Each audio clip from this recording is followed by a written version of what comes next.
한덕수 대통령 권한대행 후 국회 시정연설에서 12조 원 규모의 추경 예산에 조속한 심의를 촉구했습니다. 우원식 의장은 한대행에게 해야 할 일과 하지 말아야 할 일을 구별해야 한다고 직격했습니다. 행정안전위원회가 추경 심의에 돌입한 가운데 민주당은 지역상품권 예산을 추경에 포함시켜야 한다고 주장했습니다. 국민의힘은 사전투표에 대한 국민적 불신을 해소해야 한다고 강조했습니다. 민주당 대선 후보들은 3차 순회 경선지인 호남을 일제히 방문해 민심 잡기에 나섰습니다. 4명의 국민의힘 대선 후보는 마스토론을 펼친 가운데 한대행의 출마 여부가 변수로 떠오르고 있습니다. 대기자의 시선으로 분석해보는 정가, 동향, 기자, 대기자. 민주당 주자들이 집중 공략에 나선 호남의 민심은 어디로 향할지, 이틀간 마스토론에 들어간 국민의힘은 2차 경선에서 누가 최종 2인일지 전망해봅니다.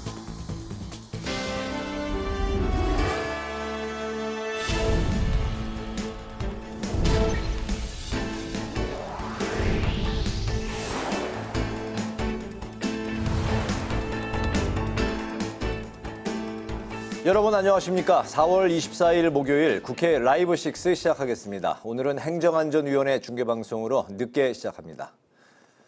한덕수 대통령 권한대행이 12조 2천억 원 규모의 올해 추경안에 대한 국회 시정연설에 나섰습니다.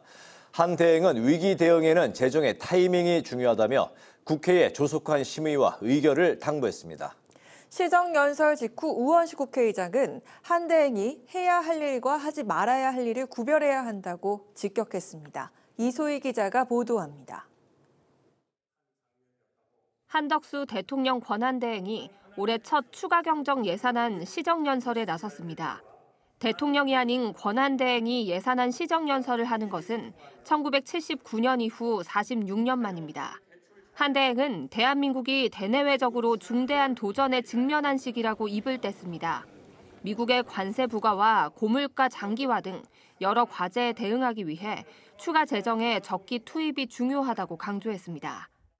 이번 추가 경정 예산안은 첫째, 재해 재난 대응, 둘째, 통상 및 AI 지원, 셋째, 민생 안정의 세 가지 분야를 중심으로 현장의 요구를 최대한 반영하면서 효과성이 높은 필수 사업을 위주로 선별하여 편성하였습니다. 한대행은 이번 추경을 통해 재해 대책비를 대폭 보강하고 관세 피해 우려 기업에 대한 수출 바우처를 확대 지원할 계획이라고 강조했습니다. 이와 함께 소상공인 자금 조달을 위한 정책 자금을 확충하는 등 민생 안정에도 4조 3천억을 편성했다고 밝혔습니다. 한대행은 위기 대응의 타이밍이 중요하다며 국회의 조속한 심의와 의결을 당부했습니다. 시정연설이 끝나자 우원식 국회의장은 권한대행에게 한 말씀 드리지 않을 수 없다며 발언을 시작했습니다. 우 의장은 권한대행을 둘러싼 논란을 언급하며 할 일과 하지 말아야 할 일을 구별하라고 일침했습니다. 헌법재판소 판결에서도 이미 확인되었듯이 대통령과 권한대행의 권한이 동일하다는 것은 헌법에 위배되는 발상입니다. 권한대행께서는 대정부 질문 국회 출석 답변과 상설특검 추천 의뢰 등 해야 할 일과 헌법재판관 지명 등 하지 말아야 할 일을 잘 구별하시기 바랍니다. 이어서 12.3 비상계엄의 여파가 여전한 상황이라며 파면당한 대통령을 보좌한 총리이자 권한대행으로서 책임을 느껴야 한다고 꼬집었습니다. 본회의에서는 산불 피해 지원대책 특별위원회 구성의 건도 통과됐습니다. 산불 복구 경과를 점검하고 피해 구제 방안을 검토하는 산불특위는 올해 10월 말까지 활동하게 됩니다. 국회 방송 이소희입니다. 국회 행정안전위원회에서 민주당은 민생 지원을 위한 지역화폐 추경이 필수라고 주장했습니다. 국민의힘은 사전투표에 대한 국민적 신뢰를 높여야 한다고 선관위에 촉구했습니다. 행안위 소식을 한규미 기자가 전합니다. 국회 행정안전위원회 전체회의에서 민주당은 지역화폐 추경 편성을 주장했습니다. 민생 지원을 위해 이번 추경안에 지역사랑 상품권 예산을 포함하고 규모도 늘려야 한다고 강조했습니다. 지금 어떤 형태로든 간에 정부가 갖고 있는 재원을 풀어서 이제 국민들께 가게 하고 그것이 사업으로 이루어지고 그것을 통해서 소비 진작이 만들어지게 해야 될 거 아니겠습니까? 특히 소비 침체와 영업 부진의 악순환을 끊고 자영업자를 살리는 데 최선을 다해야 한다고 정부에 촉구했습니다. 고기동 행안부 장관 직무대행은 지역화폐 예산 증액과 관련해 충분히 논의하겠다고 답했습니다. 국민의힘은 사전투표에 대한 국민적 불신을 해결해야 한다고 주장했습니다. CCTV를 통한 감시 시스템, 그리고 봉인지의 철저한 관리 등을 당부했습니다. 선거와 관련되는 사람들은 지속적으로 볼 수 있는 형태의 시스템이 갖추어져야 되지 않겠느냐. 봉인지 관리가 제대로 안 되고 있다라는 이야기들이 있습니다. 그런 부분에 대해서 좀 철저히 해주시길 부탁을 드리겠습니다. 국민의힘은 사전투표 인원이 부풀려진다는 의혹에 대해서도 선관위에 대책을 주문했습니다. 김용빈 선관위 사무총장은 투표소별로 시간대마다 투표 인원을 실시간으로 공개할 예정이라고 밝혔습니다. 국회방송 한규미입니다. 민주당에선 현재 호남권 경선 투표가 진행 중인 가운데 3명의 대선 주자 모두 일제히 호남 지역을 찾았습니다. 각 후보들은 이번 주 토요일에 있을 합동 연설회를 앞두고 텃밭 민심 잡기에 총력을 기울였습니다. 이승지 기자입니다. 민주당 대선 경선 후보들은 3차 순회 경선지이자 당의 뿌리인 호남으로 향했습니다. 이재명 후보는 SNS를 통해 U자형 한반도 에너지 고속도로를 2040년까지 건설하고 한반도 전역에 해상망을 구축하겠다고 발표했습니다. 호남과 영남에 전력망을 잇고 동해안 해상풍력까지 연결해 새로운 에너지 패러다임을 만든다는 계획입니다. 특히 새만금 일대에 아리백 산업단지를 구축하고 세계 최대 AI 데이터 센터를 해남에 유치하는 등 호남 지역 맞춤형 공약을 제시했습니다. 대한민국은 재생에너지 비중이 10%도 아직 안 되기 때문에 앞으로는 아주 심각한 위기를 맞을 수도 있어서 지금부터라도 더 빠른 속도로 재생에너지 사회로 신속하게 진입을 해야 되겠다는 생각이 듭니다. 김경수 후보는 오늘도 전남 목포와 순천, 여수 등을 방문해 당원들과 간담회를 진행했습니다. 김 후보는 라디오에 출연해 대선 공약들이 지켜지지 않아 호남 지역민의 서운함이 커져 호남 홀대론이 퍼진 것 같다고 말했습니다. 이번에는 반드시 정권 교체를 위해서 우리가 또 힘을 모아줄 텐데 그 이후에 정말 우리 호남 지역이 다시 소외되거나 홀대받지 않도록 해달라. 이런 요구들을 반드시 꼭 붙이십니다. 김동연 후보도 농업과 바이오, 기후산업 기술을 육성해 전북의 르네상스 시대를 만들겠다고 밝혔습니다. 새만금 핵심 인프라 차질 없이 진행되도록 하겠습니다. 특히 원전정책, 윤석열 정부의 원전정책을 위해서 그 동력을 잃은 신재생 에너지 클러스터 구축에 확실한 성과를 보이도록 하겠습니다. 또 5.18 정신 헌법 전문 수록과 전남 지역 국립의대 설립, 그리고 우주산업 클러스터를 조성하겠다고 밝혔습니다. 한편 어제부터 진행 중인 민주당 호남권 경선 결과는 모레 공개될 예정입니다. 국회방송 이승지입니다. 국민의힘 대선 경선이 4강 국면에 들어섰지만 한덕수 대통령 권한대행을 둘러싼 단일화 논의가 핵심 변수로 떠오르고 있습니다. 단일화의 긍정적인 분위기가 후보들 사이에서 빠르게 확산되고 있습니다. 보도에 강민지 기자입니다. 추경 시정 연설을 위해 국회를 찾은 한덕수 권한대행은 대선 출마 의사를 묻는 기자들의 질문에 또다시 즉답을 피했습니다. 대통령 출마 계획 있으십니까? 입장 분명히 밝히지 않는 이유 있으십니까? 권한대행과 헌법 위배 주장. 불출마 선언 없는 침묵이 이어지면서 보수 진영 내에선 빅텐트 단일화론이 급부상하고 있습니다. 빅텐트를 반대했던 홍준표 후보가 반 이재명 연대를 위해선 한대행과도 함께 하겠다며 기존 입장을 바꾼 겁니다. 한덕수 대통령 권한대행이 대선에 출마하고 반 이재명 단일화에 나선다면 한덕수 대행과도 함께 하겠습니다. 민주당 비명계도 함께 가도록 하겠습니다. 한동훈 후보도 SNS에 본선 승리를 위해 모든 사람과 함께할 수 있다며 단일화 의지를 내비쳤습니다. 한덕수 단일화를 적극 주장해온 김문수 후보에 이어 부정적이던 두 후보마저 입장이 바뀐 건 책임당원 투표가 절반을 차지하는 2차 경선 룰과 무관치 않아 보입니다. 한덕수 역할론을 계속 부정할 경우 당심에서 불리해질 수 있다는 계산이 깔린 것으로 보입니다. 안철수 후보만이 한덕수 권한대행 출마에 부정적인 반응을 보였지만 안 후보도 반명 빅텐트 필요성엔 공감했습니다. 성공을 한다면 그다음에 또 대선에서 하실 일이 생길 수도 있겠죠.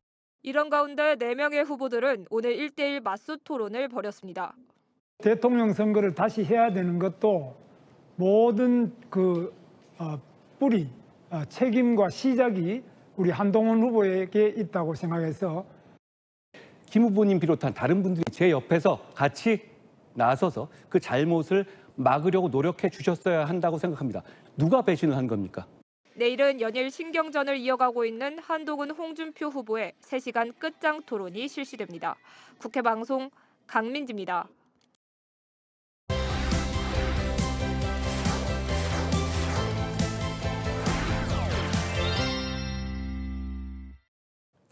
이슈픽 천지영 개건 기자와 함께 양당에서 활발하게 진행 중인 대선 후보 경선 소식부터 짚어보도록 하겠습니다. 천 기자 안녕하세요. 안녕하세요. 네, 민주당 경선 상황부터 살펴보도록 하겠습니다. 어제 열린 2차 토론회에서 개헌에 대한 새 후보 간의 입장 차이가 부각이 됐었는데 어떤 부분에 의견이 달랐습니까?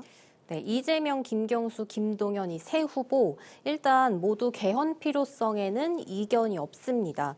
다만 언제 개헌을 추진할지를 두고 견해가 달랐는데요. 이재명 후보는 취임 100일 안에 할 시급한 일은 아니다. 이 경제, 민생 문제에 집중해야 한다고 말했고요.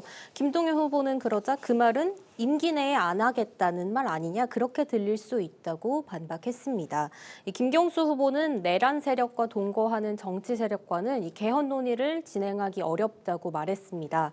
이 어떤 개헌을 할지 그 알맹이도 참 중요할 텐데요. 이번 주말까지 민주당 호남 경선 투표가 진행되는 만큼 이 세 후보 맞춤 공약을 내놨는데 이 개헌 관련 공통 공약이 눈에 띕니다. 이 세 후보 모두 5.18 민주화 운동 정신을 이 헌법 전문에 수록하겠다고 약속을 한 겁니다. 이 헌법을 시작하는 전문에는 이 제정 배경과 의도가 설명되고 국가가 지향하는 이념이 담겨 있습니다. 이 첫 줄에는 불의에 한거한 4.19 민주 이념을 계승하고라는 말이 들어 있는데요. 이 여기에 5.18 정신을 넣겠다는 겁니다. 이 과거부터 민주당에서 여러 차례 이야기가 나왔었지만 국회 문턱을 넘지는 못했습니다. 네, 그리고 그 탄핵 정국에서도 국민의힘도 개헌 이야기가 나왔었는데 개헌에 대한 경선 후보들의 그 각각 입장이 어떻습니까? 네, 국민의힘은 그동안 이 대통령과 국회 모두 이 권력 분산이 필요하다. 그래서 분권형 개헌을 해야 한다. 이런 말이 나왔었는데요. 이 대권 주자들은 권력 분산에 대한 의지에는 공감대를 이루지만 이 차기 대통령, 그러니까 본인이 대통령이 됐을 때 임기를 단축할지 여부에 대해서는 의견이 다릅니다. 먼저 한동훈 후보 4년 중임 분권형 대통령제를 도입해야 한다고 주장하고 있는데요. 대통령이 되면 자신의 임기를 3년으로 단축해서라도 개헌을 이뤄내고 개헌이 성공한다면 이 차기 대선에는 출마하지 않겠다고 밝혔습니다. 이 안철수 후보도 누구든 대통령에 당선되면 임기를 3년으로 단축하고 또 내년 지방선거와 동시에 개헌 국민투표를 실시해야 한다고 주장하고 있습니다. 홍준표 후보는 정부 출범 즉시에 개헌 추진단을 구성하겠다면서 의지를 드러냈고요. 4년 중임제를 내세우면서도 본인의 임기 단축을 전제하는 건 아니라고 선을 그었습니다. 이 김문수 후보는 개헌에 대한 공약을 아직 내지는 않았는데요. 이 적어도 차기 대통령 임기는 3년으로 단축해서 이 대통령과 국회 임기를 맞춰야 한다고 주장했습니다. 이 5.18 정신을 헌법 전문에 수록하자는 이야기, 이거에 대해서 국민의힘 경선 후보들은 당장 입장을 내지는 않았는데요. 이 과거 발언에서는 한동훈 당시 국민의힘 비대위원장과 홍준표 당시 대구시장, 또 안철수 당시 국민의당 대선 후보가 이 과거에 5.18 정신을 헌법 전문에 수록해야 한다, 이것에 찬성한 바가 있습니다. 네, 그리고 오늘 한덕수 대통령 권한대행이 국회에서 시정연설을 했습니다. 국민의힘과 민주당 모두 좀 견제하는 분위기도 좀 느껴졌고요. 모두 한 대행이 대선 출마를 과연 하는지 그 부분에 좀 관심이 많이 쏠렸다고요? 네, 대통령 권한대행으로 국회 시정연설을 하는 건 이례적인 일인데요. 이 한대행 시정연설을 마치고 기자들이 출마 계획이 있냐고 이제 질문을 하자 고생 많으셨다, 수고 많으셨다 이런 말만 남기고 떠났습니다. 어제는 한미연합사령부를 방문해서 대한민국 예비역 육군병장 한덕수 이렇게 자신을 소개하기도 했는데요. 이 외부 일정을 지속하면서 출마설도 함께 확산하고 있습니다. 이 과거 황교안 대통령 권한대행이 국무회의에서 대선 불출마 선언을 한 만큼 한대행도 대선 출마에 대한 입장은 밝힐 걸로 보입니다. 이 시점이 언제인가를 두고 여러 관측이 나오는데요. 이 정치권에선 관세 협상이 마무리되는 이번 주말 이 한대행이 결단을 내릴 거라는 전망이 나옵니다. 또 일각에서는 공직자 사퇴 시한 그러니까 5월 4일 전에 마지막 국무회의가 열리는 이 다음 주 화요일 출마 여부를 밝힐 가능성도 전망되고 있습니다. 이 국민의힘 경선 후보들 다수는 이 단일화에 문을 열어두고 있습니다. 이 안철수 후보만 이 부디 출마의 강을 건너지 말라 이렇게 반대 뜻을 피력하기도 했는데요. 민주당은 한대행의 이번 시정연설을 대선 출마용이라고 규정했습니다. 이 대변인 브리핑에선 이 대정부 질문을 무시하면서 시정연설에는 앞장선다. 그러니까 이번 추경이 12조 원짜리 대권 노름이라는 말이 나온다면서 강하게 비판했습니다. 다만 한대행이 연설하는 동안 민주당은 이 야유나 박수도 없이 침묵하면서 이 한대행이 주목받는 상황을 경계하는 모습이었습니다. 네, 그리고 국민의힘은 오늘 1대1 맞수 토론회를 열었습니다. 어제는 미디어데이를 열어서 상대를 서로 지목하는 시간도 가졌었는데요. 화기애애한 분위기 속에서도 후보들 간의 신견 정도도 느껴졌습니다. 어떻습니까? 4명으로 후보가 좁혀진 국민의힘 대선 경선, 이제는 2명을 가리기 위한 2차 경선을 앞두고 있는데요. 이 국민의힘은 1대1 맞수 토론회를 오늘과 내일 양일간 진행합니다. 이 김문수 후보는 한동훈 후보를, 안철수 후보는 김문수 후보를, 한동훈 후보와 홍준표 후보는 서로를 뽑았습니다. 조금 전 4시부터 김문수 후보와 한동훈 후보의 토론이 진행이 됐는데 이 두 후보 탄핵 책임론과 단일화, 또 대통령실 이전 등 의제를 두고 치열하게 맞붙었습니다. 지금은 안철수 후보와 김문수 후보 간의 토론이 진행 중이고요. 네. 내일 3시간 끝장 토론을 하게 된 한 후보와 홍 후보 칭찬을 주고받기도 했는데요. 이 홍준표 후보는 한동훈 후보에게 똑똑하고 잘생겼다. 또 한동훈 후보는 이런 분이었나 생각할 정도로 좋은 말씀을 많이 해주셨다. 이렇게 화기애애한 분위기를 연출하기도 했습니다. 이 4명 경선 후보 중에 안철수 후보는 상대 지명을 받지 못하게 됐는데요. 이 미디어데이가 끝나고 기자들과 만난 홍 후보는 안 후보가 만만하니까 먼저 지명했으면 좋겠다고 생각했다. 이렇게 말을 했고요. 안 후보도 이 자신이 할 말을 홍 후보가 먼저 했다. 이렇게 맞불을 놨습니다. 네. 이 토론을 3번 하게 된 한동훈 후보는 이 대표적인 탄핵에 찬성하는 주자였습니다. 그래서 계엄과 탄핵에 대한 책임론이 이 토론에서 집중적으로 제기될 걸로 보입니다. 이 경선 흥행을 위해서 여러 행사를 국민의힘에서 기획을 했는데요. 이 내부에서는 흥행도 좋지만 이 과열 양상으로 제살 깎아먹기 그 상황이 돼서는 안 된다는 우려의 목소리가 나옵니다. 네, 오늘 이슈픽은 여기까지 알아보도록 하겠습니다. 고맙습니다.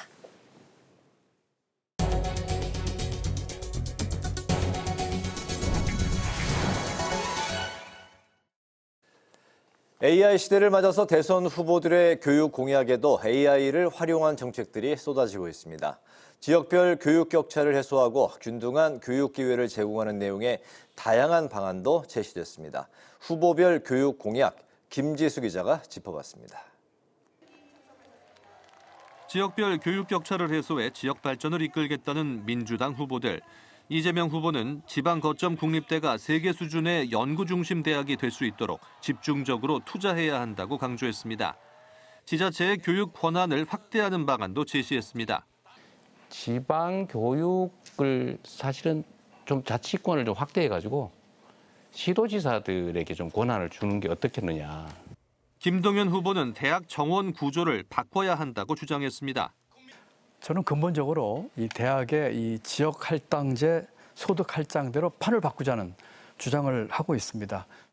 국립대는 정원의 50%, 사립대는 정원의 30%까지 지역 할당제와 소득 할당제를 확대하겠다는 겁니다. 김경수 후보의 공약은 균등한 교육 기회를 보장하는 내용입니다. 지방과 빈곤 가정의 아이들은 기초학력부터 격차가 벌어지고 있습니다. 취업 전 단계에서는 더욱 심각해집니다. 이를 해결하기 위해 지방정부와 대학, 산업체가 함께하는 지역혁신연합체제로 대학 서열화를 완화하겠다고 강조했습니다. 국민의힘 후보들은 공정한 교육 기회를 보장하는 동시에 AI 인재 양성에 주력하겠다고 밝혔습니다. AI 청년 인재 20만 명 육성, 이건 대학 교육에서 AI 교육이 강화되고 연구개발 확대해야 됩니다. 안철수 의원도 과학기술 핵심 인재 100만 명을 양성하겠다고 공약했습니다. 홍준표 후보는 입시를 수능 중심으로 바꾸겠다고 약속했습니다. 대학 입시를 수능 중심으로 개편을 하면 수능 100% 정시 선발 원칙을 세우도록 하겠습니다. 현재 입시제도에서는 학생 선발 방법이 수백 가지가 넘는다며 이는 편법으로 입학할 수 있는 길이 열려 있다는 것을 의미한다고 지적했습니다. 늘보막교를 확대해야 한다는 공약도 나왔습니다. 현재 초등학교 학생들의 돌봄은 수요에 비해서 턱없이 부족합니다. 경력 단절의 이유가 되고 있기도 하죠. 방과 후의 돌봄과 교육을 모든 아이가 이용할 수 있게 함으로써 학부모들의 사교육비 부담을 경감시키겠다는 겁니다. 국회방송 김지수입니다. 국회 외교통일위원회가 전체 회의에서 110억 원 늘어난 추가 경정 예산안을 의결했습니다. 외교부 소관 예산안은 2025 에이펙 의장국 운영사업과 관련해 만찬장 조성 등에 필요한 90석 3,800만 원이 증액됐습니다. 재외동포청 소관 예산안에선 우크라이나 전쟁으로 피해를 입은 고려인들의 긴급 생계비 지원 목적으로 15억 6천만 원이 늘었습니다. 국회 과학기술정보방송통신위원회가 전체 회의에서 추가 경정 예산안을 의결했습니다. 과학기술정보통신부 소관 예산안에서 인공지능 역량 강화를 위해 일반 회계 세출 예산안은 4,091억 1천만 원, 지역균형발전 특별회계는 799억 6,300만 원 등을 순증했습니다. 우주항공청 소관 예산안에선 우주항공 전문 인력 양성 등을 위해 225억 6,800만 원을 의결했습니다. 검찰이 뇌물수수 혐의로 문재인 전 대통령을 불구속 기소한 데 대해 양당의 입장이 엇갈렸습니다. 더불어민주당은 시점도 내용도 하나부터 10까지 모든 것이 납득하기 어려운 기소라며 문 전 대통령을 제물 삼은 윤석열 정치검찰의 최후 발악이라고 비판했습니다. 반면 국민의힘은 수사팀의 노력과 용기에 경의를 표하면서 법원이 국민의 기대치에 맞는 정의로운 판결을 내려주길 기대한다고 밝혔습니다.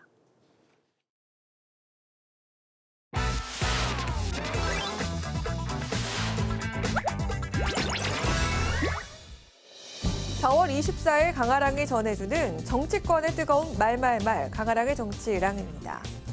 오늘 첫 번째 주제는 빅텐트의 주도권입니다.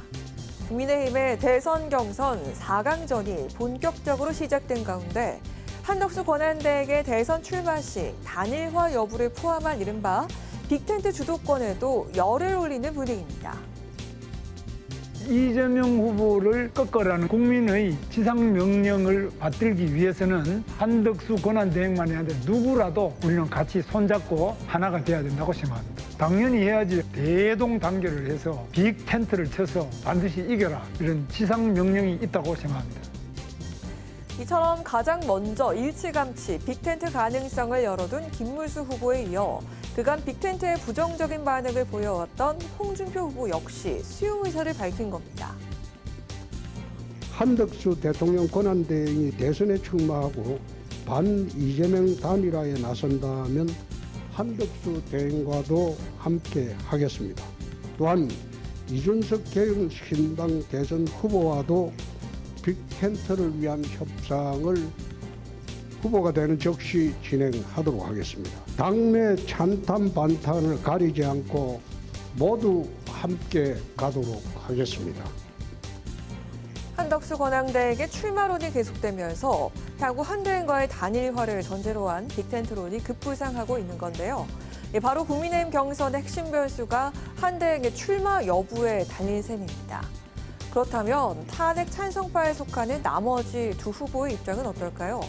한동훈 후보는 본선 승리를 위해 모든 사람들과 함께할 것이라면서 빅텐트 가능성을 열어두면서 비상계엄 당시 국정혼란 수습을 위해 한대행과 협력했던 일화를 거론했습니다. 이에 단일화의 뜻을 내비친 게 아니냐는 해석도 나왔는데요.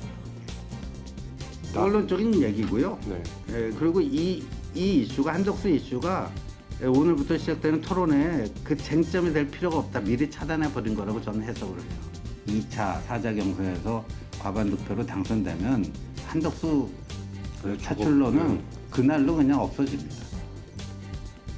반면 안철수 후보는 이재명 후보의 저지를 위한 빅텐트론에 공감하면서도 한대행의 출마엔 여전히 부정적인 입장을 보였습니다.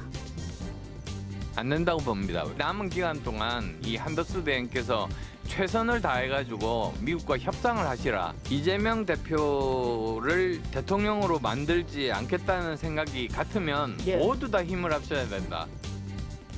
이처럼 후보들이 빅텐트론에 반기고 나서는 이유의 중심엔 한덕수 대행의 역할론과 당원 투표 50%가 반영되는 2차 경선 룰에 대한 우려 등이 있을 것으로 예상되고 있습니다. 오늘 시정 연설을 위해 국회를 찾은 한덕수 대행은 여전히 대선 출마 여부엔 침묵을 택했습니다. 커지는 빅텐트론 속에서 보수 진영 내 후보 단일화가 상수로 자리할 수 있을지 귀추가 주목됩니다. 이어서 오늘 두 번째 주제는 대법원의 속도전입니다. 대법원이 민주당 이재명 대선 경선 후보의 공직선거법 위반 혐의 사건 상고심 재판에 속도를 내면서 정치권의 반응이 엇갈리고 있습니다. 대법원이 이틀 만에 전원 합의체를 가동하고 주요 쟁점을 검토했는데요. 유력한 대선 후보의 피선거권 박탈 여부가 판가름되는 중대한 재판인 만큼 이 같은 대법원의 이례적인 속도전의 이유와 평가에 대한 여러 해석들이 나오고 있는 겁니다. 1심과 2심에서는 633이라는 재판 규정이 지켜지지 않았지만 대법원은 법을 지키겠다는 의지를 보여주고 있습니다. 633이라는 원칙에 따라서 선거에 대한 영향을 판단하지 말고 상고 기각할 게 있으면 기각을 하는 것이고 파기환송이나 파기자판에 대한 것이 분명하다면 또 거기에 대한 입장을 선거 전에 밝혀줘야 그것도 유권자에 대한 도리 아닐까. 이처럼 국민의힘은 유죄 취지의 파기환송, 파기자판 등의 가능성을 거론하면서 유죄 판결 기대감을 키우고 있는 반면 민주당에선 정치적 고려에 의한 결정이 아닌지 의심스럽다는 반발이 나오고 있습니다. 지나치게 서두르다 보니까 혹시 대법원장님이나 일부 또 대법관들께서 이재명 후보에게 불리한 결정을 내리려고 저러는 거 아니냐라고 의심을 사거나 우려를 낳는 것. 이것도 또 저는 또 합리적인 의심이고 우려라고 또 봅니다. 무죄를 믿는다면 신속한 재판을 쌍수를 들어 환영하는 것이 마땅한 처사 아닙니까? 대법원이 결코 이 같은 치졸한 압박에 굴하지 말고 사법부의 명예와 자존심을 지켜주길 바랍니다. 이제 관심은 6월 대선 전 최종 판결이 내려질지 여부인데요. 1심은 유죄, 2심은 무죄로 엇갈린 하급심의 혼란을 과연 대선 전에 잠재울 수 있을까요?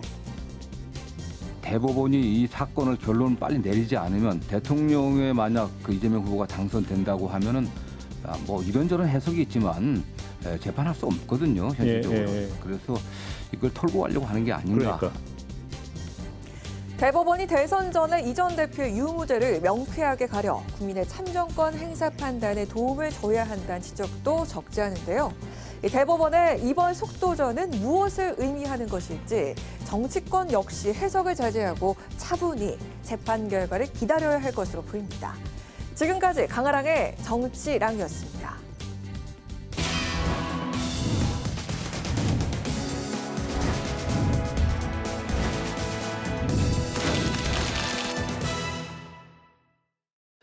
네, 정치권 동향을 대기자의 시선으로 짚어보는 기자 대기자 시간입니다. 오늘도 최병묵 전 TV조선 해설위원, 성환용 한겨레 신문 선임 기자 두 분과 함께하겠습니다. 어서 오십시오. 네, 반갑습니다. 안녕하세요. 네, 오늘 최 의원님께서 발제해 오셨죠? 네, 뭐 양당이 지금 대선 후보 경선 중인데요. 민주당은 이제 호남 경선을 시작하고요. 그다음에 국민의힘은 이제 4강 간의 맞수 토론이 진행됩니다. 이 두 가지를 논의해 보겠습니다. 네.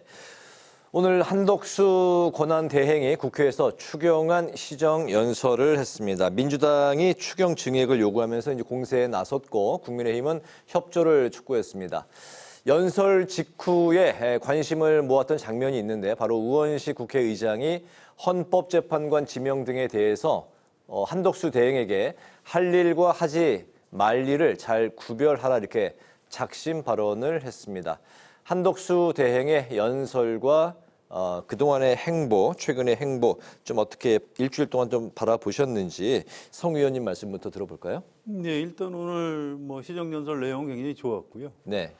뭐 국익이라는 단어를 참 많이 쓰더라고요. 그래서 미국하고 지금 협상 이런 걸 해야 되는데 뭐 이전 대통령, 다음 대통령이 뭐 무슨 차이가 있겠습니까? 또 이전 정권이나 다음 정권이나 잘 해야죠. 대한민국 국익이 가장 중요한 거고요.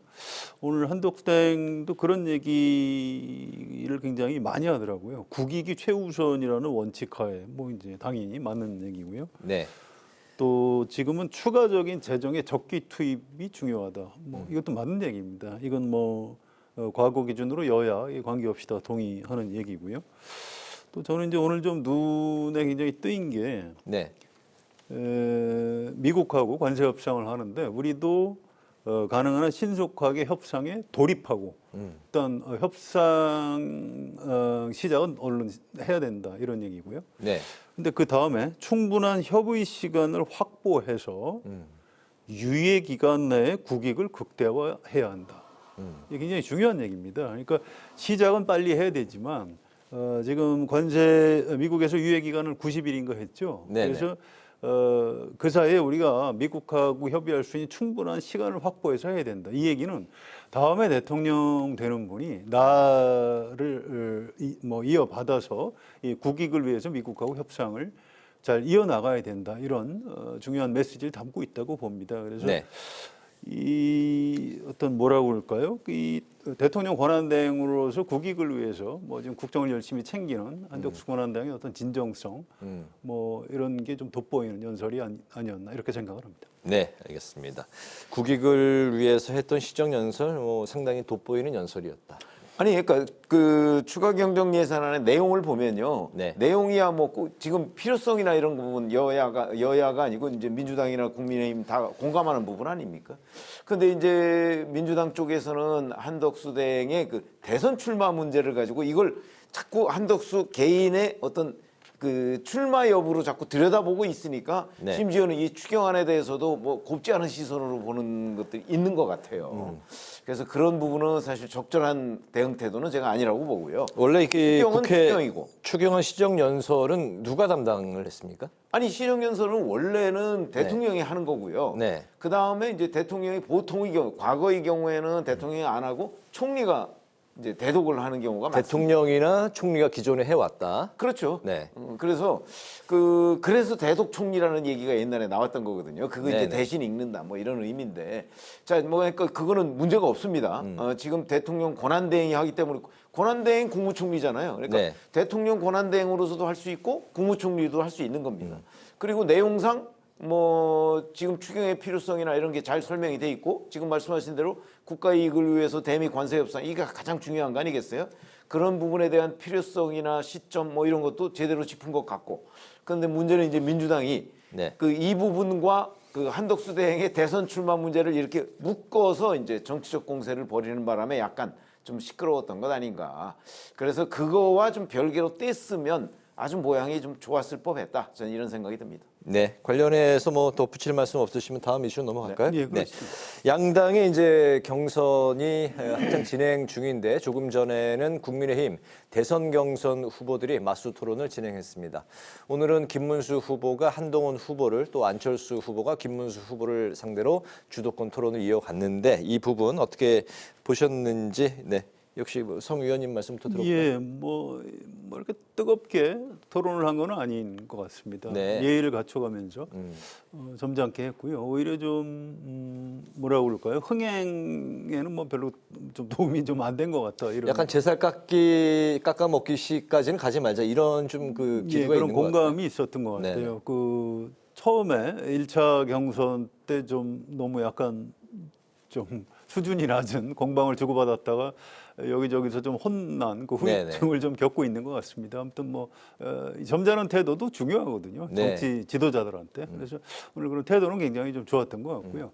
이제 문제는 이제 앞으로 이게 당원 50%, 여론조사 50% 이렇게 되기 때문에 이게 어떻게 될 건지 이제 이런 부분이 좀 관심이긴 합니다. 그런데 좀 뭐 당원들 여론이나 당심이나 민심이나 사실은 뭐 별 차이가 안 날 것이다. 네. 이렇게 생각을 합니다. 그래서 지금 어떤 흐름, 국민의힘 당원들도 국민의힘 의원들한테 얘기를 들어보면 그 전에 이제 파면 전에는 윤석열 대통령을 지켜야 된다. 이제 이런 쪽이 확실히 강했는데 이제 파면 이후에는 그럼 다음 조기 대선이 현실화돼 있는데 이재명 전 대표 민주당 을 우리 후보가 누가 돼야 이길 수 있는가 네. 이 생각들을 좀 더 많이 한다는 것 같아요. 그래서 그런 흐름 때문에 나경원 후보가 떨어지고 안철수 후보가 올라온 것 같다고 이렇게 얘기를 합니다. 그래서 네네. 지금 어쨌든 한동훈 후보는 그런 흐름을 타고 굉장히 좀 상승세를 보이고 있는 것 같습니다. 그래서 최종 국민의힘 후보까지 될 것인지 저 개인적으로 굉장히 좀 주목해서 보는 포인트입니다. 찬탄, 반탄 2대2로 나눠져 있는 상황인데 당원 투표 말씀하신 대로 50%, 국민 여론조사 50% 이제 반영을 하게 돼서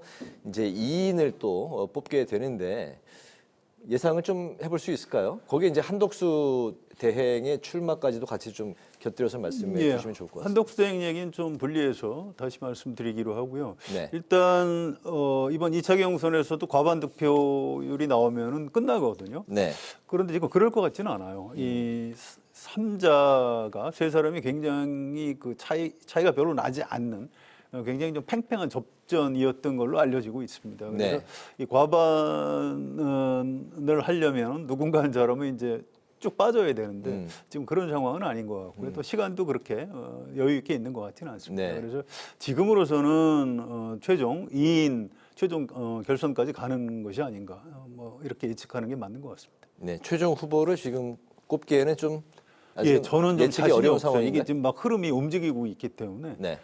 다만 좀 약간 바람직하기로는 한동훈 후보는 올라가고 네. 또 이 탄핵을 반대했던 홍준표, 김문수 둘 중에 한 분이 올라가는 게 이 어떤 국민의힘의 어떤 내부의 어떤 갈등이라고 할까요? 의견이 다른 거를 오히려 좀 표면화시켜서 좀 건강하게 소화할 수 있는 그런 경선이 되지 않을까. 그게 좀 바람직스럽긴 한데 실제로 결과가 그렇게 될지는 잘 모르겠습니다. 네, 오늘 그 TV 토론 어떻게 보셨습니까? 글쎄, 저는 이제 뭐 다른 거는 다 비슷한데요. 네. 너무 이제 윤석열 전 대통령에 대한 탄핵에 대한 책임론, 뭐 이런 걸 가지고 공방을 벌이다 보니까 지금 그 국민의힘 지지층은 아까 말씀하셨듯이 이재명 후보를 어떻게 이길 것이냐 이 부분에 관해서 확신을 심어주는 후보 이런 걸 기대하고 있거든요. 네. 그런데 자기네들끼리 모여가지고 뭐 과거에 탄핵에 대해서 뭐 누가 책임이 있고 누가 어떠고 이런 것들은 지금 국민의힘 지지층으로서는 별로 듣고 싶은 얘기가 아니에요. 책임 공방은 소구력이 없다. 이런 부분에 너무 치중하다 보니까 좀 이 토론의 초점이 흐려지는 측면 내지는 토론이 지지층의 기대에 미치지 못하는 측면이 있다 이렇게 생각을 하고요. 네. 결국은 지금 이 토론 또는 그 경선 주자들의 가장 큰 변수는 역시 탄핵 부분이죠. 그러니까 탄핵 찬성, 탄핵 반대. 물론 다른 변수도 많이 있습니다만은 좀 단순화시키면 그런 건데 아마도 그래서 이제 탄핵 찬성 세력은 아시다시피 한동훈, 안철수, 탄핵 반대 세력은 이제 김준수, 홍준표 이렇게 돼 있단 말이죠.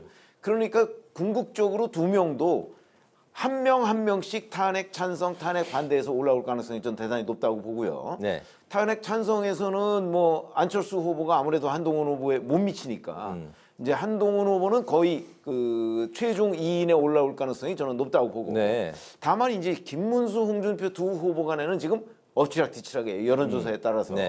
그렇기 때문에 그 두 후보 중에 한 명이 이제 표가 좀 쏠리면 아마 1등을 할 가능성이 있고, 표가 쏠리지 않고 적절하게 나눠 가지면 오히려 한동훈 후보가 어부지리로 1등을 할 가능성이 있는 건 아닌가, 이렇게 판단이 됩니다.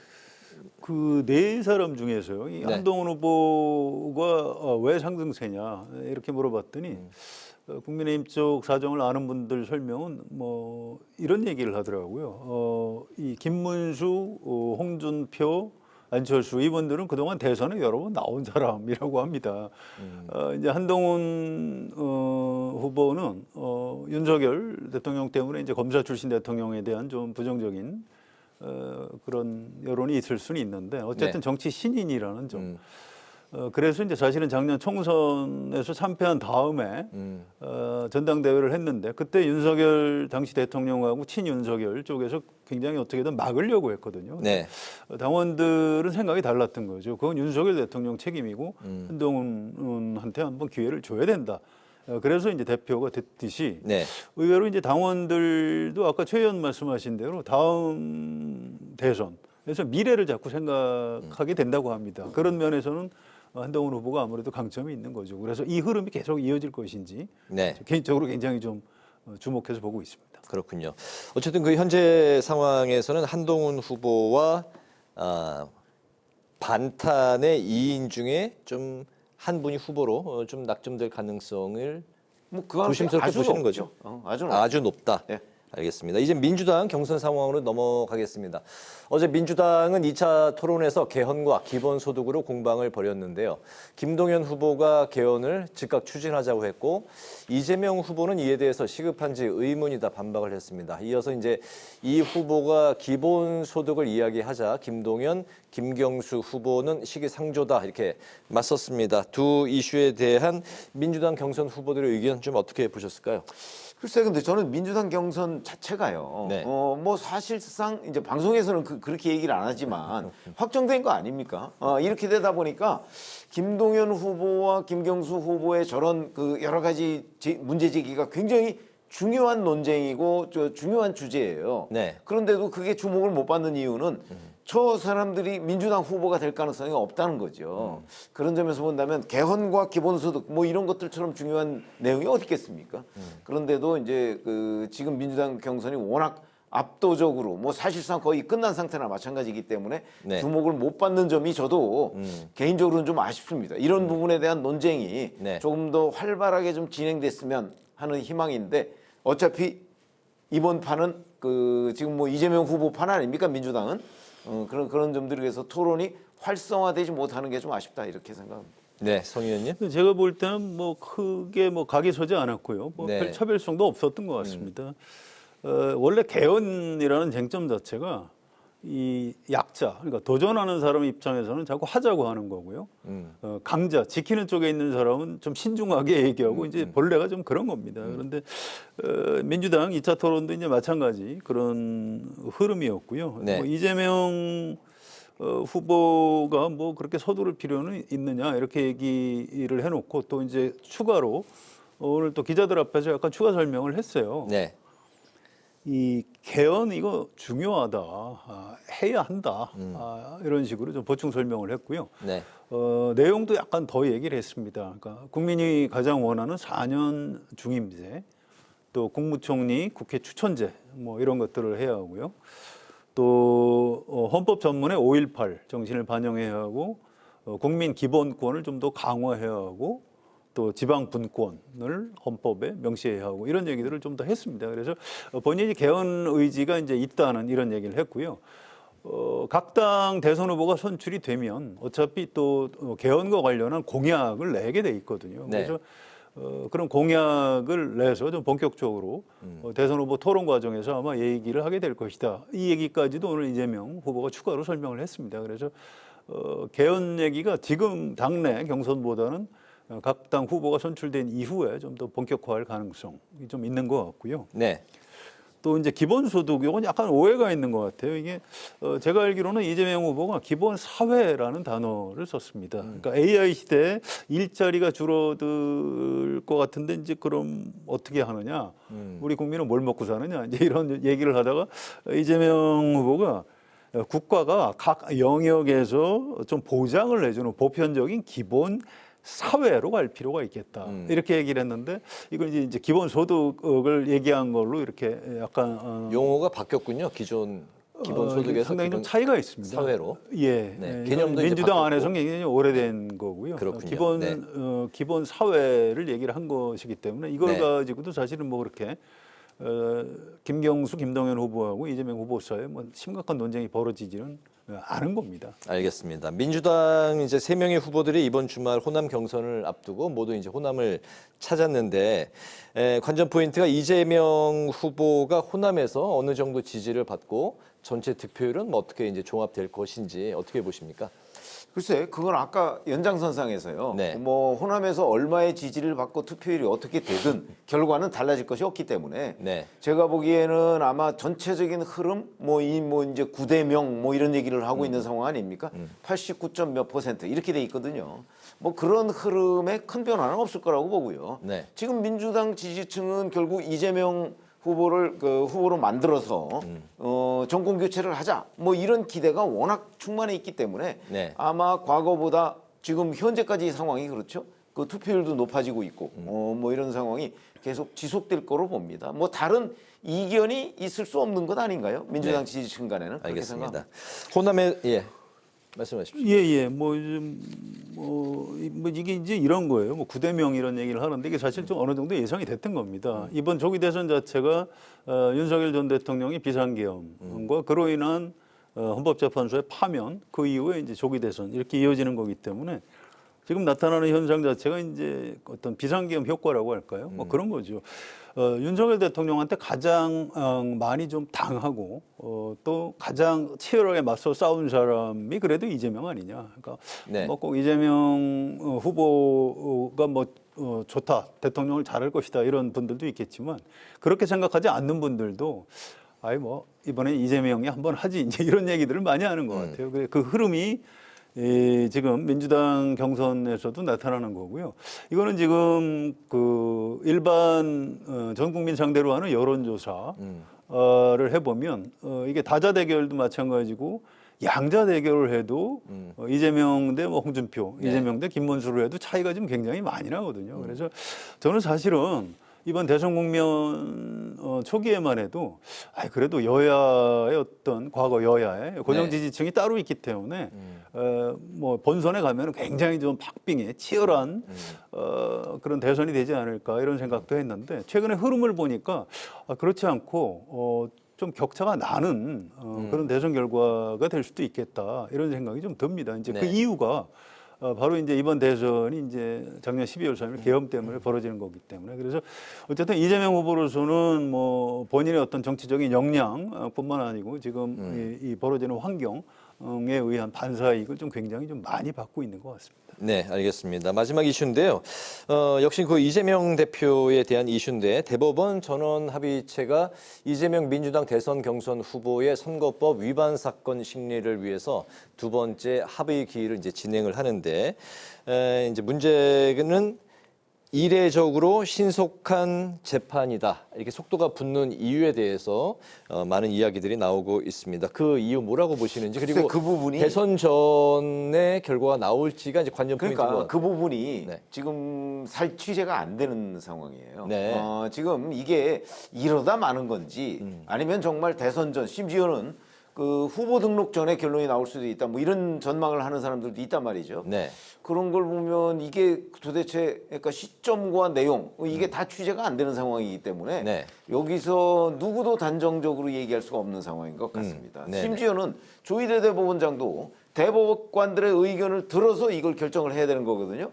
대법관들의 의견을 듣기 전인데 지금 누가 이걸 예측을 할 수가 있겠습니까? 그런 상황인데 저는 지금 현재 흐름만으로 보면 네. 결론을 빨리 내려고 하는 것 아닌가 뭐 이렇게 판단은 되고요. 네. 내용은 알 수가 없는 상황이고 그렇게 볼 수 있습니다. 결론을 빨리 내려고 하는 거는 같은데 그게 대선전이라고 꼭 못 박아 이야기할 수는 없다. 빨리 내는 거면은 대선전이라고 할 수가 있는데 네. 내용을 알 수가 없다는 거죠. 내용을 알 수가 없다. 네, 성 의원님.